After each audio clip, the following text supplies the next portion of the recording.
As far as my journey into the what we call education sector actually started about in 2003.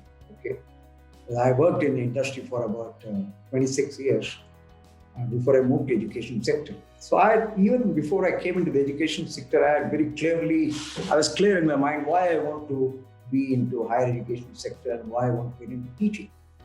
First, I think that look, one of the key drivers or motivation you can say is that I really want to make a difference to people's lives. And I said the best way to make people difference is to get into the education sector and educate students. Okay, that's number one. Number two, right from childhood, one of my biggest passion was reading. I love reading. And while during the corporate sector in senior positions, you hardly get time to read. You're traveling and you're all the time busy doing work, and don't get much time to read. So reading, one of the things that motivated me. And I think the primary motivation, if you really see what keeps me I really into the education sector, will connect it. You see, most Indian parent, the kind of growth path. When I look at my own childhood, the way parents, what you call, guide, they love you. They also make a lot of demands on you, and they want you to study what they want you to study. Okay, and a lot of parental control actually does not help people to grow. Okay? In the higher education sector, when people come in, and today in the modern world, when there is so much amount of information available, I thought this one of the biggest contributions that we can make is to what you call help students transform themselves into responsible individuals to learn how to take responsibility, because everybody has aspirations. They want to grow, they want to do well in life, they want to earn a lot of money, they want to lead a good life. And how can I help in this particular process of the students' journey into what we call the transition that they make from an adulthood to a more responsible citizen and a responsible corporate executive? And this is what keeps me connected with the education world. Okay, sir. Moving on to the next. What do you think about how the COVID-19 has hit the education industry?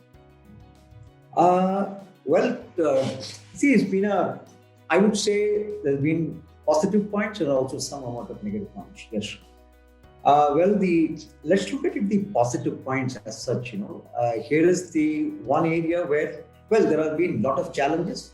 The positive points are the fact that people today know that it's possible to reach out to some of the most distant schools. For example, I want to study in Harvard.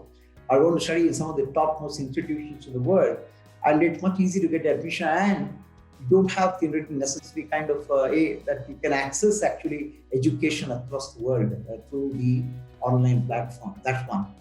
But at the same time, it has impacted the industry in a big way, particularly in India, where the internet penetration is not so good. Many of the people, particularly living in tier 2 and tier 3 cities, where the internet connectivity may not be very good, have not been able to connect themselves to the online mode and connect themselves to getting access to higher education. So that is the second point. Third, I think online learning is again a big challenge. To keep yourself motivated and to be able to face the screen for almost 5-6 hours in a day, it's not a very easy task. But fortunately in ISB&M, we handled it very well. We did the first trimester in ISB&M Bangalore online. But the second and third trimester last year, we could do it offline because of the fact, we opted for a joint kind of a thing where some faculty who were not able to make it to the offline classes. So we used offline as well as an online mode in the second trimester to partly say. And so we did overcome those challenges very much. But I don't think it has made the most important impact COVID has made to education. See, if you come to study in MBA, it's not about just getting knowledge. Okay, knowledge alone will not get you a degree, or a diploma will not alone give you a career. So you need that campus experience, that interpersonal skills, ability to interact with people, ability to get on to a discussion with people, get on to organizing events. There are lots of these challenges students face, but we handled it very well. I think that at least many of the events were actually handled online. And so we did what you call it gives us an opportunity to innovate and create something new. So that's the positive aspect of it. Negative aspect, as I told you, lack of internet connectivity, what you call not having a campus experience. But overall, I think we have been able to handle COVID very well. I do agree with the point, so that the practical learning is a most important thing, and we are missing That's those right. things in these COVID situations. Absolutely, Yeah. absolutely. Moving on to the next, have you introduced any programs at your college, or you are willing to introduce any programs in your college? We did a lot of things this year. Let me start with number one. You know, one of the biggest drawbacks in our education system, particularly in the university level education system, is we see many of these courses are all never been reviewed or revamped, keeping in touch with modern education. Very, very outdated courses still carry on. But in ISB Bangalore, this year, what I did, I formed committees for various domains, HR, marketing, as well as finance. I put some faculty part of it, and then we invited some of our executives, more than 10 years experience, alumni, and some experts from that area to come and review and revamp the courses. So we looked at what are the courses that we are having, and that completely thoroughly revamped it and introduced quite a lot of new courses. One of the things that we're really going to do, because today's world is about, where students have to become very data literate. They've got to understand business analytics very, very well. Not only business analytics, they need to understand the domain of analytics, reading from descriptive analytics to predictive analytics to prescriptive analytics, all those kind of things so that they need to learn. So we are actually trying to tie up with IBM this year, so that students who come in will be able to get, apart from the applied business analytic course, that will be a core program in our MBA program, a core course in our MBA program. We will also be able to give them an IBM certified analytic. That's number two. Number three, we are also trying to inculcate one of the new areas that which actually industry wants today, is design thinking innovation. Okay, we are also planning to conduct workshops. The new program that is being introduced from the current trimester is, or the current course, so by the 2021, we are including design thinking and innovation, because it's one of the demands of the industry. Third, we are also looking at developing some management development programs, particularly in the area of data science and business analytics and decision making. And certificates, you see, in ISB in Bangalore has a lot of these medium and small scale industries all around.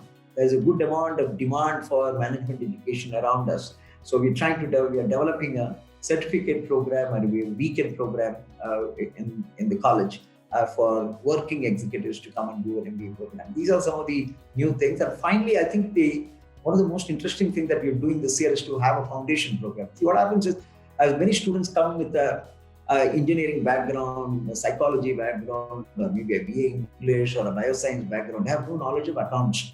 And so they find it very difficult to integrate themselves into the course right from first semester when we start teaching them financial management.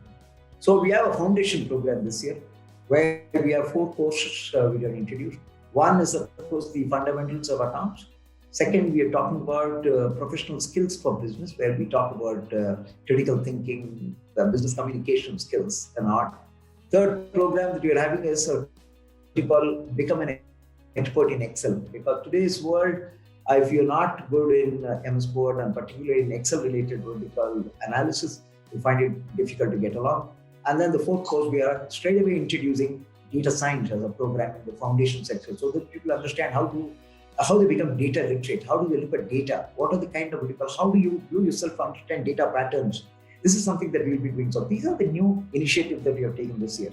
So because we understand the modern world requires data-related vertical expertise across domains. Whether you are a marketing, finance, HR, doesn't matter. You must be very, very literate with data. So that's the change that we're bringing this year. Yes, I do agree that the initiatives are pretty great. And in modern time, we will be a data-driven country itself. Moving on to the next, Yes. Do you have any extracurricular activities to enhance the skills of the student?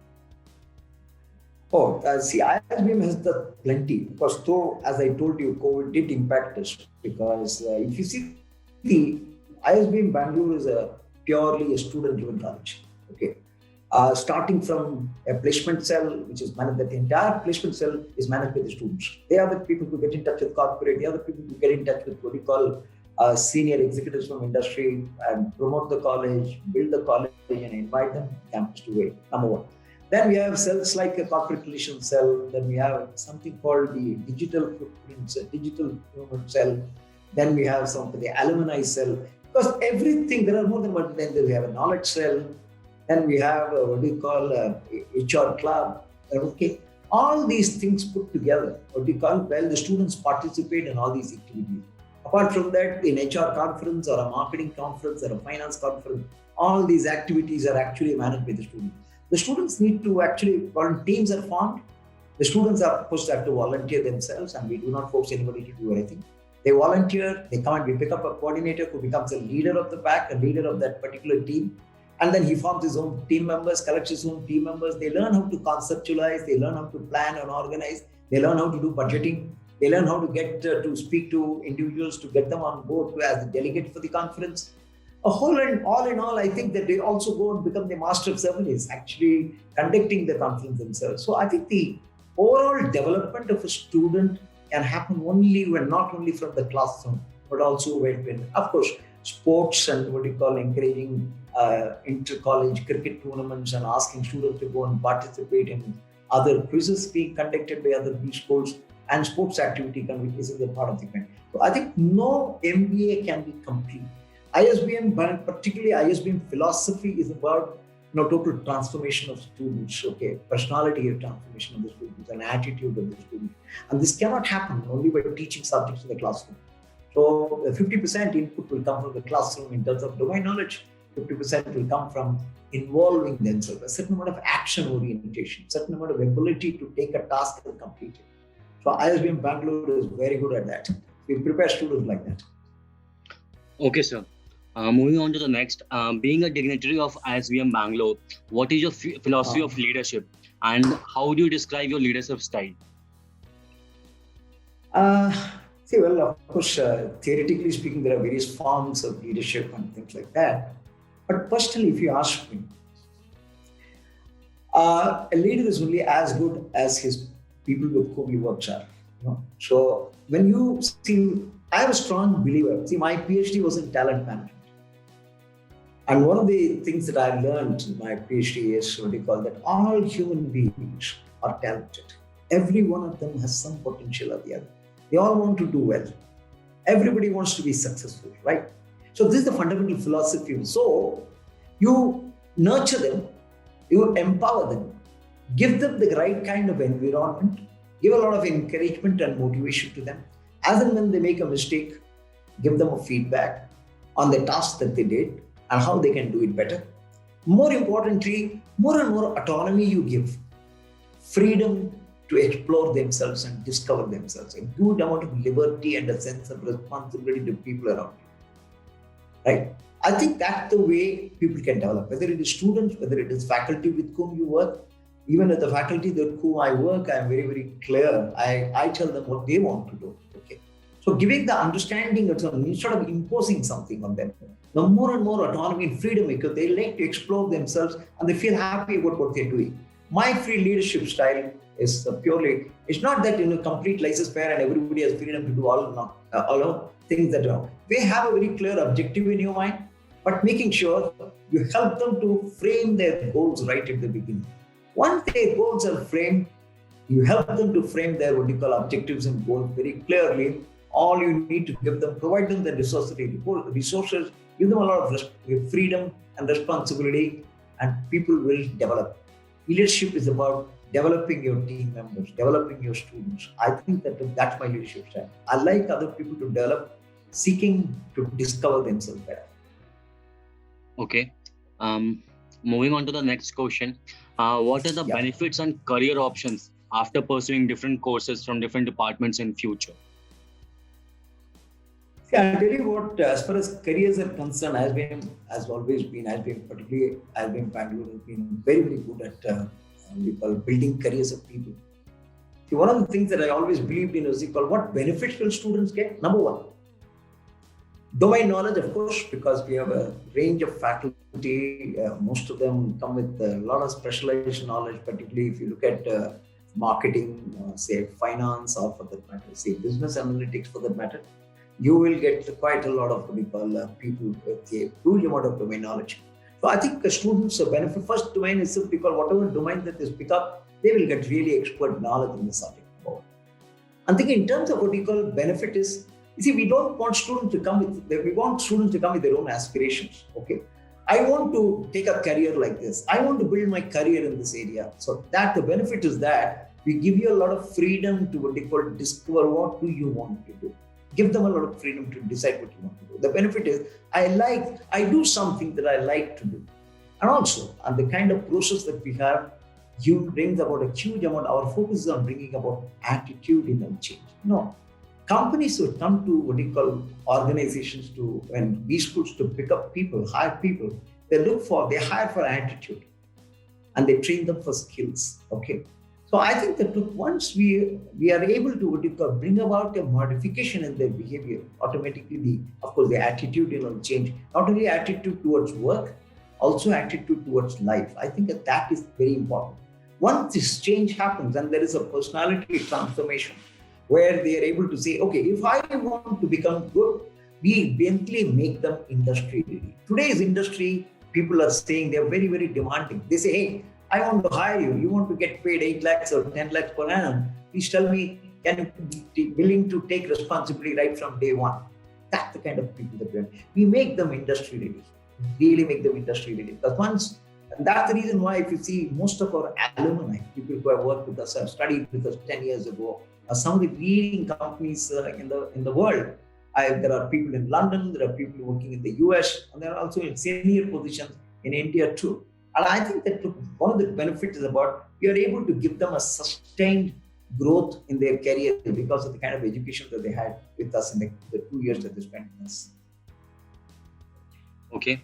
How do you plan on using the immense knowledge and experience you have gained over decades and being an integral member of these institutes? Two things as far as the experience is concerned.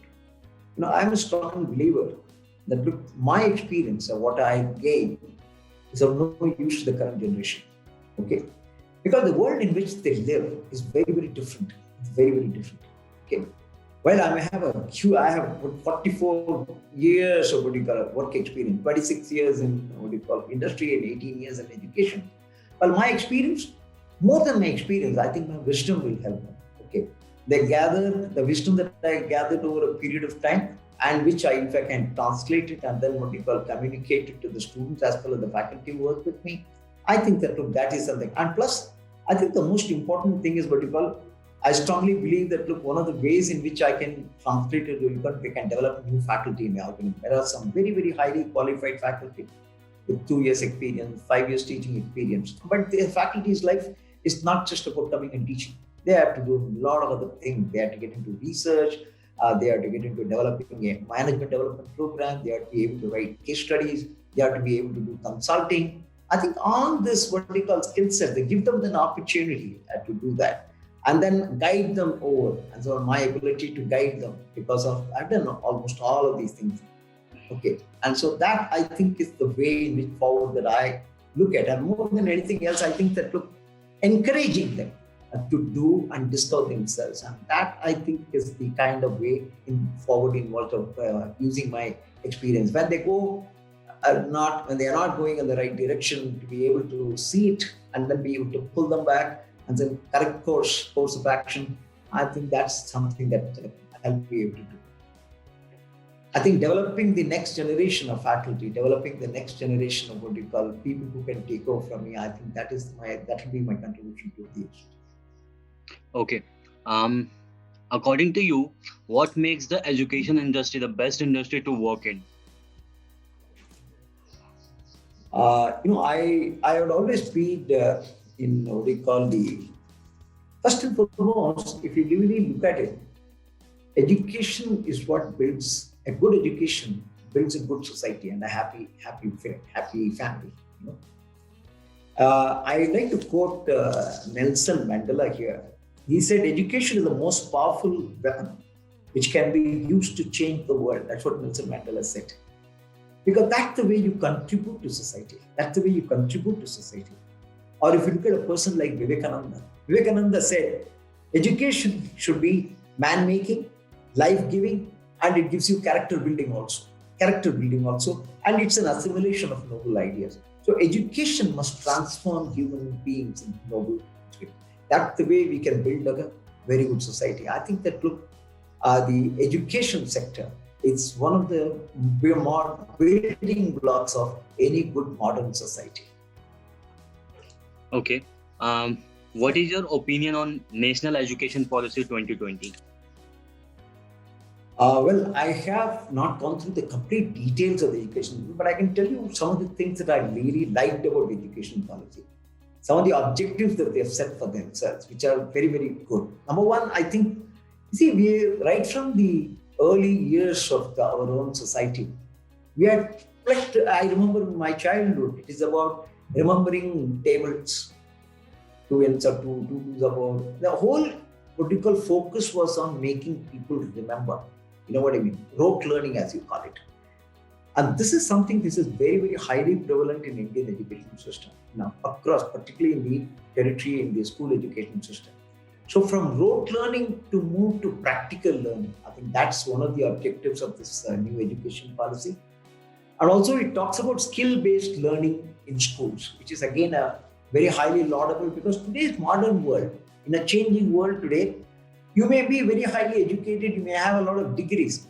Unless you have high skills, you will not be able to get a high pay.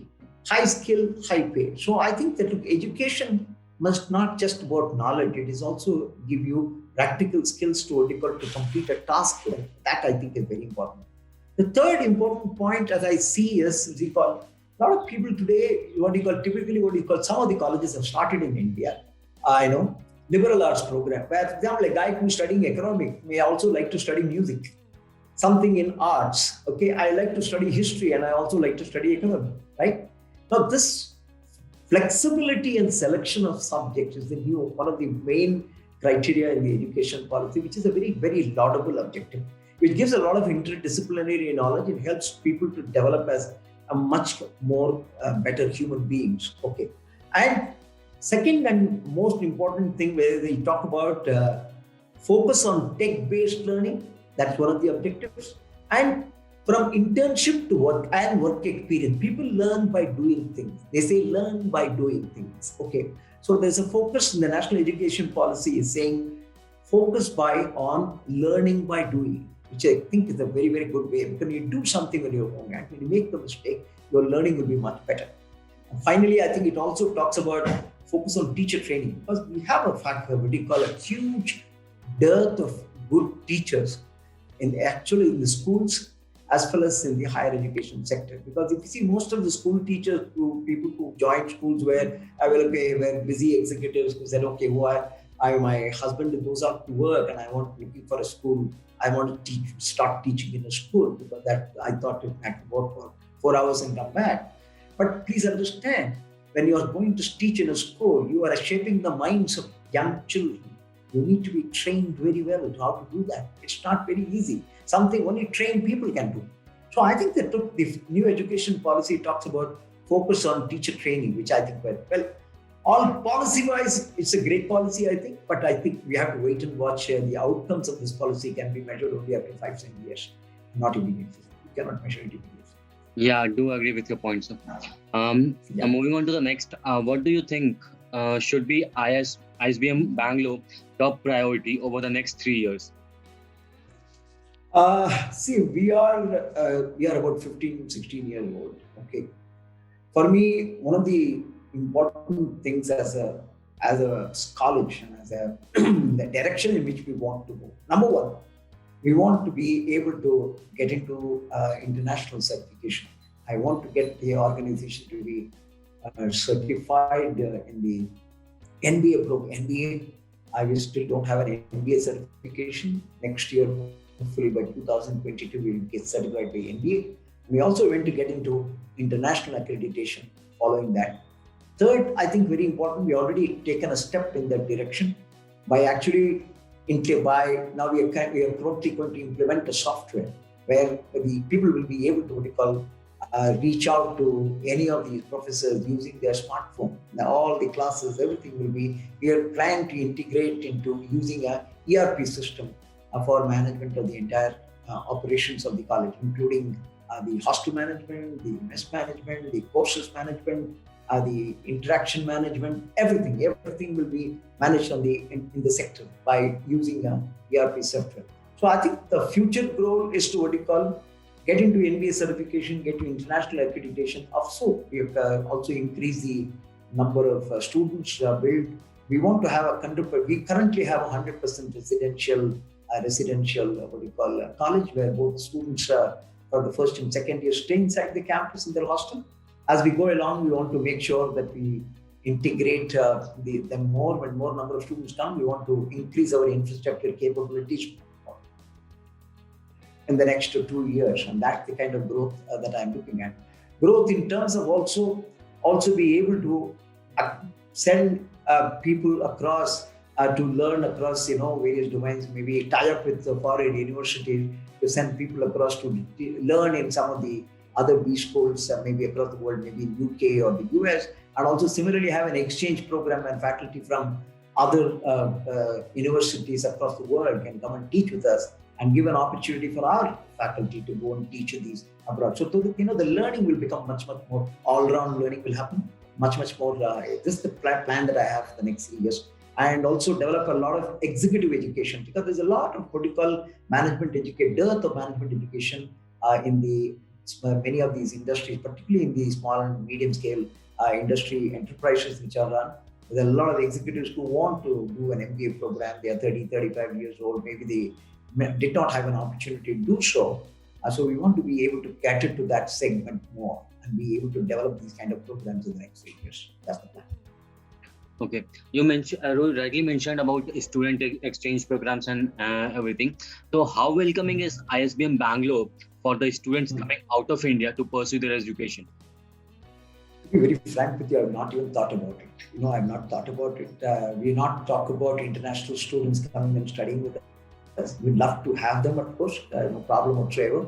But as of now, I haven't thought about students, because if you see ISBM Bangalore as such, if you see the diversity of the students coming from various parts of India is very, very high. We have people coming from Bombay, Madras, we come from Assam, all over the place.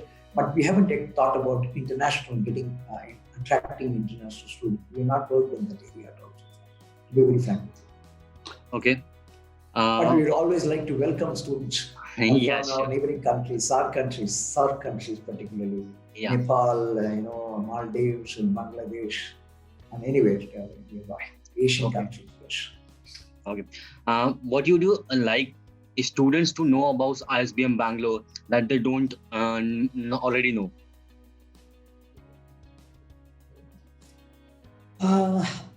See, today, the other day, a student called me and said he wants to make a decision about joining ISBM Bangalore. I said, yeah, very good. So tell me, what do you want to know? Then he said, I get a lot of information from Quora and social media and all that. I said, look, we make decisions by seeing what other people gossip about in the social media. Okay. So I said, look, no, you should never do that. If you really want to learn about what ISBM Bangalore is about, ISBM Bangalore delivers what it promises. This year, not a single student, that every one of them got placed. Okay. And particularly in the students in the summer internship, we are very, very strong and make sure that every student who comes in need not go anywhere else for summer internship. You don't have to look at trying to influence people. We get companies here, we give them, find out what their aspirations are, and we give them what they want to do. Basically, what I'm trying to say is ISBM Bangalore is a place which will give opportunities for your aspirations.